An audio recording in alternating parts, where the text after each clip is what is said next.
अस्सलाम वालेकुम स्टूडेंट्स। आज का टॉपिक है credit creation by commercial banks. Last topic में हमने डिस्कस किया था कि बैंक्स का one of the primary function of the bank is to create the credit, the creation of credit. इसमें हम उसको ज़रा डिटेल में देखेंगे कि बैंक जो है वो क्रेडिट क्रिएशन कैसे कर सकता है। याद रखें, किसी भी मुल्क में पैसे की सप्लाई करना ये सेंट्रल बैंक का काम होता है। सेंट्रल बैंक पैसे छापता भी है, लेकिन वो कमर्शियल बैंक्स के ऊपर भी डिपेंड करता है कि वो अपने पास या मेरे पास कितना रिजर्व जमा करते हैं, जिसको मैं मार्केट में यूज कर सकता हूं to control the flow of money. तो वो अब खुद भी सर्कुलेशन ऑफ मनी का काम करते हैं, लेकिन वो कमर्शियल बैंक्स के ऊपर भी डिपेंड होते हैं सर्कुलेशन ऑफ मनी के लिए। डिटेल में थोड़ा पढ़ लेते हैं। A central bank is the primary source of money supply in an economy through circulation of money. The central bank needs to depend upon the reserves of commercial banks. ये central bank की तरफ से तमाम commercial banks के ऊपर एक liability है कि वो तमाम डिपॉजिट्स का एक खास पोर्शन रिजर्व में रखेंगे। ये किस लिए किया जाता है? These reserves of commercial banks are the secondary source of money supply in an economy. यही रिजर्व यूज होते हैं पूरे इकोनॉमी में मनी सप्लाई के लिए। लेकिन ये प्राइमरी नहीं, ये सेकेंडरी सोर्स है। प्राइमरी सोर्स सेंट्रल बैंक ही है जो कि सर्कुलेशन ऑफ मनी को बरकरार रखता है, कंट्रोल करता है। The most important function of commercial bank is the creation of credit. ये सबसे इंपॉर्टेंट, जिस तरह हमारा था ना, डिपॉजिटर से पैसा लेके डिपॉजिट करना और फिर आगे उन लोगों को देना जिनको पैसा चाहिए, लेंडिंग करना। तो ये दो मेन फंक्शन है। इसके साथ ही तीसरा मेन फंक्शन है, वो है जी creation of the credit. Credit को क्रिएट करना। ये कैसे करता है काम, इस पे आगे डिस्कशन करते हैं। Money supplied by commercial banks is called credit money. Commercial banks create credit by advancing loans. ये दो तरीकों से क्रिएशन ऑफ क्रेडिट कर सकता है। एक, लोन्स एडवांस करके, मींस लोन्स देके, एंड परचेजिंग सिक्योरिटीज, या किसी भी कंपनी या गवर्नमेंट की सिक्योरिटीज परचेज करके। इन दोनों सिचुएशंस में ये क्या करता है, ये उनको कैश में पेमेंट नहीं करता, अपने बैंक में उनका अकाउंट खोलता है। अगर वो इंडिविजुअल पर्सन हो या कोई कंपनी हो या इवन गवर्नमेंट हो, उनका अकाउंट अपने बैंक में खोलते हैं और पैसे सिर्फ उसमें क्रेडिट कर देते हैं। तो ओवरऑल देखें पोजीशन क्या हो गई। मैंने उनको पेमेंट की, कैश में नहीं की, सिर्फ उनका अकाउंट क्रेडिट कर दिया, तो पैसा मेरे पास पड़ा है। इसके बदले में मैंने सिक्योरिटीज बाय कर दी, तो सिक्योरिटीज भी मेरे पास आ गई। अब जब तक वो बंदा मेरे अपने अकाउंट से पैसा नहीं निकलवाता, मेरे बैंक से पैसा नहीं निकलवाता, मेरे पास वो पैसा भी पड़ा है और मेरे पास सिक्योरिटीज भी पड़ी है। और इन दोनों को मैं यूज कर सकता हूं फर्दर क्रेडिट क्रिएशन के लिए। In this way commercial banks जो हैं वो क्रेडिट की क्रिएशन करते रहते हैं, और ये बहुत ज़रूरी होता है उनके लिए अगर वो कुछ एक्स्ट्रा कमाना चाहते हैं। मींस वो क्या कहते हैं, पराये पैसे के ऊपर पैसा कमाते हैं ये। अब इनके पास सिक्योरिटीज पड़ी हैं, लेकिन इनके पास पैसा भी पड़ा है। अब वो पता नहीं कब निकलवाते हैं अपना पैसा, जब तक नहीं निकलवाते मैं उससे क्रेडिट क्रिएशन आगे कर सकता हूँ। Same is the case for the advancing loans. एक बंदा मेरे पास आया, उसको पैसा चाहिए 10 लाख रुपए, मैंने उसको 10 लाख रुपए दे दिए, लेकिन कैश फॉर्म में नहीं, सिर्फ अकाउंट उसका खोला और उसके अकाउंट में पैसे क्रेडिट कर दिए, अभी पैसा मेरे पास पड़ा है। ये ओवरड्राफ्ट नहीं, मैं आम लोन, शॉर्ट टर्म लोन या लॉन्ग टर्म लोन की बात कर रहा हूँ। अब इंटरेस्ट उस पर चार्ज होगा पूरे 10 लाख रुपए के ऊपर। अब जब तक वो अपने अकाउंट से पैसा नहीं निकलवाता, पैसा मेरे पास पड़ा है, लेकिन उसके ऊपर इंटरेस्ट भी चार्ज हो रहा है। अब उसने अपने अकाउंट में ट्रांजेक्शन शुरू कर दी, तो जरूरी नहीं कि वो 10 लाख रुपए अकाउंट से निकलवा ले, मे भी 3 निकलवा ले, 4 निकलवा ले, 5 निकलवा ले, बाकी पैसा तो पड़ा है। तो बाकी पैसे से मैं किसी को ओवरड्राफ्ट की फैसिलिटी दे सकता हूँ। तो एक ही जगह से मैं क्रेडिट क्रिएशन करके अब दो लोगों से इंटरेस्ट चार्ज कर रहा हूँ। इसी तरह बैंक करते हैं, इसी तरह बैंक क्रेडिट क्रिएशन करते हैं। ज्यादा से ज्यादा मींस वो जितने उनके पास डिपॉजिट्स पड़े हैं, उनको ज़्यादा से ज़्यादा बेहतरीन तरीके से यूज़ करके, ऑप्टिमिस्टिकली यूज़ करके ज़्यादा से ज़्यादा पैसा कमा सकते हैं। इसको आगे पढ़ते हैं। They lend money to individuals and businesses out of deposits accepted from the public. However, commercial banks cannot use the entire amount of public deposits for lending purpose. सारे का सारा पैसा लेंड नहीं कर सकते वो। मीन्स मेरे पास टोटल जो डिपॉजिट्स लोगों के पड़े वो 1 अरब रुपए हैं, और मैं 1 अरब ले जाके दे दूं किसी को, लेंड कर दूं, तो फिर मेरे पास अगर कस्टमर आ गया मैं उसको क्या दूंगा? They are required to keep a certain amount as reserve with the central bank for serving the cash requirements of depositors. Central bank के पास ये खास डिपॉजिट्स रखवाते हैं रिजर्व की फॉर्म में, ताकि जो कस्टमर्स आते हैं पैसा निकलवाने के लिए अपने विड्रॉल्स के लिए, उनको टाइमली पेमेंट की जा सके। After keeping the after keeping the required amount of reserves, commercial banks can lend the remaining portion of public deposits. मेरे पास मिसाल के तौर पे 10% ये मेरे ऊपर लाइबल है कि मैं ये रिजर्व के तौर पे अपने पास रखूंगा। तो मेरे पास अगर 1 अरब रुपए के डिपॉजिट्स हैं तो उसमें से 10 करोड़ के डिपॉजिट्स में रखाऊंगा स्टेट बैंक के पास, और बाकी के 90 करोड़ रुपए जो हैं उनको मैं आगे क्रेडिट क्रिएशन पर्पस या लेंडिंग पर्पस के लिए यूज कर सकता हूँ। प्रोसेस ऑफ क्रेडिट क्रिएशन, अच्छा ये काम कैसे करता है मैंने तो बता दिया, लेकिन इसमें जरा एग्जांपल के थ्रू एक्सप्लेन करते हैं तो आपको जरा ज्यादा समझ आ जाएगी। Process of credit creation can be explain with the help of an example. Suppose you deposit 10,000 in A bank A which is the primary deposit of the bank. The cash reserve requirement of the central bank is 10%. In such a case, Bank A would keep rupees 1000 as reserve with the central bank and would use remaining 9000 for lending purpose. आप bank गए 10,000 रुपये रखाए, it is the requirement of the central bank, 10% आपने लाजमी reserve रखना है। तो 1000 बनते हैं 10,000 का, तो 1,000 आपने रिजर्व में रखा दिए, 9,000 रुपए आपके पास रह गए। 9,000 रुपए आप आगे लेंडिंग पर्पस के लिए यूज कर सकते हैं। अच्छा जी, अब आगे क्या होगा? The bank lends 9,000 to mister x.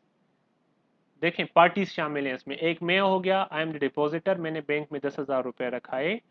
Bank ने 1,000 रुपए अपने पास रिजर्व के तौर पे रखे, और बाकी के 9,000 रुपए उन्होंने दे दिए कर्ज के तौर पे मिस्टर एक्स को, by opening an account in his name. लेकिन वही बात कैश फॉर्म में नहीं दिए, अपने बैंक में उसका अकाउंट खुलवाया और उसमें क्रेडिट कर दिए 9,000 रुपए। अब डिपॉजिट उसके पास 10,000 का है, उसमें से 9,000 रुपए लेंड हो गए मिस्टर एक्स को, लेकिन पैसा कहीं गया नहीं है, पैसा मेरे पास ही पड़ा है। नेक्स्ट आगे क्या होगा? However, this is not actually paid to Mr. X. The bank has issued a checkbook to Mr. X to withdraw money. Now Mr. X writes a check of 9,000 in favor of Mr. Y to settle his earlier debts. अब देखें, bank ने उसको पैसा नहीं दिया, अपने bank में account खुलवा दिया और उसको चेकबुक दे दी, भाई ये चेकबुक ले लो और पैसा निकलवा सकते हो। अब मिस्टर एक्स को खुद पैसा नहीं चाहिए, मिस्टर एक्स के ऊपर मिस्टर वाई का कर्जा है 9,000 रुपए का। ये सारी मिसाल दे रहा हूं मैं आपको। मिस्टर एक्स के ऊपर कर्जा है मिस्टर वाई का 9,000 रुपए का। मिस्टर एक्स ने चेक लिख लिया वाई के फेवर में 9,000 रुपए का। अब आगे देखें आगे क्या होता है। The check is now deposited by mister Y in bank B. Mister Y वो चेक ले गया अपने बैंक में। एक बैंक ए था मिस्टर एक्स का बैंक, अब बैंक वाई आ गया मिस्टर वाई का bank. Suppose the cash reserve requirement, अच्छा उसको क्या हुआ, उसने अपने अकाउंट में 9,000 का चेक जमा कराया मिस्टर वाई ने, और वो पैसे उस बैंक में ट्रांसफर हो गए उसके अकाउंट में। Suppose the cash reserve requirement of central bank for bank B is 10%। वही 10% रिक्वायरमेंट है कि 10% हर एक बैंक अपने पास रिजर्व में रखेगा। 10 rupees 900 will be kept as reserve. तो 9,000 का 10% 900 हो गया, and the remaining balance which is rupees 8,100 would be used for lending purpose by bank B. Bank B में पैसे आ गए 9,000 रुपए, वो रिजर्व रखेगा 9,000 का 10% जो कि 900 बनते हैं, और 8,100 वो आगे यूज कर लेगा फर्दर लेंडिंग पर्पस के लिए। अब ये सिचुएशन कब तक चलती रहेगी? 8,100 रुपए चले गए किसी और बैंक में, वो बैंक इसका 10% अपने पास रिजर्व रखेगा और बाकी का पैसा जो है वो लेंड कर देगा। अब बाकी का पैसा जाएगा किसी और बैंक में, वो उसका 10% अपने पास रखेगा और रिमेनिंग जितना बैलेंस है वो आगे लेंड कर देगा। और ये सिचुएशन ऐसे ही चलती रहेगी। कब तक? जब तक रिजर्व्स टोटल मिला के इस अमाउंट को जीरो ना कर दे। नेक्स्ट पॉइंट देखें, thus this process of deposits and credit creation continues till the reserves with the commercial banks reduce to zero. आखिरी जो बैंक होगा उसके पास क्रेडिट क्रिएशन के लिए पैसा नहीं होगा, क्योंकि वो जितना पैसा उसके पास थोड़ा सा आएगा, असल में वही इसकी मिनिमम रिक्वायरमेंट होगी रिजर्व की, और उसको वो पैसा अपने पास रखना पड़ेगा, उसको आगे लेंड नहीं कर पाएगा। अच्छा, क्रेडिट क्रिएशंस की फिर अपनी लिमिटेशंस भी हैं। पहली लिमिटेशन है जी amount of cash. The credit creation power of banks depends upon the amount of cash they possess. जितना ज्यादा आपके पास कैश होगा उतना ज्यादा आप क्रेडिट क्रिएशन कर सकते हैं। अब एक बैंक है उसके पास 1 करोड़ रुपए टोटल डिपॉजिट्स हैं, इसका 10% ले लें, वो 10 लाख बनता है, तो 10 लाख अपने पास ला के 90 लाख की आगे लेंड कर सकता है। दूसरा बैंक है उसके पास 50 करोड़ रुपए हैं, तो 50 करोड़ का 10% 5 करोड़ वो अपने पास रखेगा और 45 करोड़ वो आगे लेंड कर सकता है। तो हर एक बैंक में जितने ज्यादा वो पैसा पोजेस करते हैं उतने ज्यादा वो क्रेडिट क्रिएशन में हेल्पफुल होते हैं, उतनी ज्यादा वो क्रेडिट क्रिएशन कर सकते हैं। Proper securities. An important factor that limits the power of a bank to create credit is the availability of adequate securities. आप मार्केट में सिक्योरिटीज खरीदना तो चाहते हैं, लेकिन मार्केट में अगर सिक्योरिटीज अवेलेबल नहीं है, फिर क्या होगा? आपके पास पैसा है, आप क्रेडिट क्रिएशन करना चाहते हैं, but due to the non availability of adequate securities या गुड सिक्योरिटीज या प्रॉफिटेबल सिक्योरिटीज या सिक्योर सिक्योरिटीज, आप मार्केट में पैसा नहीं लगा सकते। तो क्या होगा? आपके पास पैसा तो है लेकिन प्रॉपर सिक्योरिटीज अवेलेबल नहीं है, तो ये पैसा आपके पास आइडल फॉर्म में मौजूद रहेगा जब तक आप ये किसी को लेंड ना कर दें। Banking habits of the people. अच्छा, जितने ज्यादा बैंकिंग हैबिट्स होंगी लोगों में उतना ज्यादा क्रेडिट क्रिएशन होगा। बैंकिंग हैबिट से क्या मुराद है? अच्छा, पाकिस्तान में लोगों के पास जेब में ही पैसा पड़ा होता है, तनख्वाह आती है, जाके आधी से ज्यादा तनख्वाह निकलवा लेते हैं for their purposes, different use के लिए। कंपेरेटिवली यूके में अगर आप देखें तो यूके में लोग पैसों का यूज नहीं करते, जेब में 2-3-10 पाउंड तो होते हैं, लेकिन मोस्टली परचेजिंग की जाती है from through debit cards and credit card. वो जेब में पैसा लेके नहीं घूमते पाकिस्तानियों की तरह। तो जितना स्ट्रॉन्ग आपका बैंकिंग सिस्टम होगा, जितने लोगों में बैंकिंग की हैबिट होगी, उतना ज्यादा आप क्रेडिट क्रिएशन कर सकते हैं। लेकिन अगर लोगों में हैबिट नहीं है पैसा बैंक में रखने की, या सिर्फ debit card credit card use करने की, वो पैसे जेब में लेके घूमते हैं, तो फिर बैंक के पास पोजेशंस जो होती हैं कैश की वो कम होती हैं और वो क्रेडिट क्रिएशन भी कम कर पाते हैं। Minimum legal reserve ratio. अगर बैंक ऑफ, यानी जो स्टेट बैंक होता है, किसी भी सेंट्रल बैंक होता है किसी भी मुल्क का, अगर उसने जो लीगल रिजर्व रेशियो वो बढ़ा दिया, पहले 10% था 15% कर दिए कि 15% आपने रिजर्व रखना होगा, बाकी लेंडिंग कर सकते हैं, तो इससे क्रेडिट क्रिएशन पावर जो है बैंक्स की वो कम हो जाती है। अभी उन्होंने ज्यादा पैसा रखना होता है बैंक सेंट्रल बैंक के पास, और उनके पास कम पैसा रह जाता है पीछे आगे लेंडिंग पर्पस के लिए।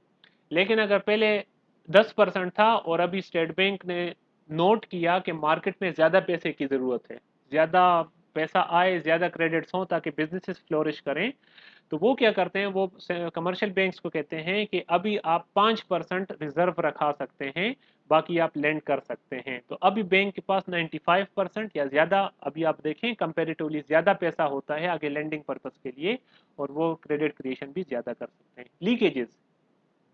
लीकेजेस से क्या मुराद है? मैंने भी आपको एग्जांपल दी पाकिस्तान की। पाकिस्तान में बहुत से लोग, या तो उनके पास बैंक फिजिबल नहीं है, बैंक पैसा लेके जाना फिजिबल नहीं है, या वो बहुत दूर रहते हैं, या उनको बहुत पैसा उनके पास ज्यादा है और वो होर्डिंग पर्पस या जखीरा अंदोजी के पर्पस के लिए पैसा अपने घर में रख लेते हैं। उनको जब भी कोई चेक मिलता है वो जाके चेक डिपॉजिट नहीं करते, वो जाके पैसा विड्रा करते हैं और पैसा ला के घर में रख देते हैं। ये सारा हैबिट्स के ऊपर होता है। इन दिस फॉर्म क्या होता है, बैंक के पास पैसा नहीं होता क्योंकि पैसा लीक कर रहा है, पैसा आइडल पड़ा है लोगों के घरों में। तो इस वजह से बैंक के पास कैपेसिटी कम हो जाती है क्रेडिट क्रिएशन की। जबकि अगर बैंक के पास सारे लोग जाएं पैसा जमा कराते रहें, बैंक के पास पैसा ज्यादा हो, तो वो उतनी, जिस तरह अमाउंट ऑफ कैश में हमने बात की, तो वो उतने ज्यादा क्रेडिट क्रिएशन कर सकता है। बिहेवियर ऑफ अदर बैंक्स, अब अदर बैंक्स का बिहेवियर कैसा है या बैंक्स का आपस में बिहेवियर कैसा है। The power of credit creation is further limited by the behaviour of other banks. If some of the banks do not advance loans to the extent required for the banking system, the chain of credit expansion will be broken.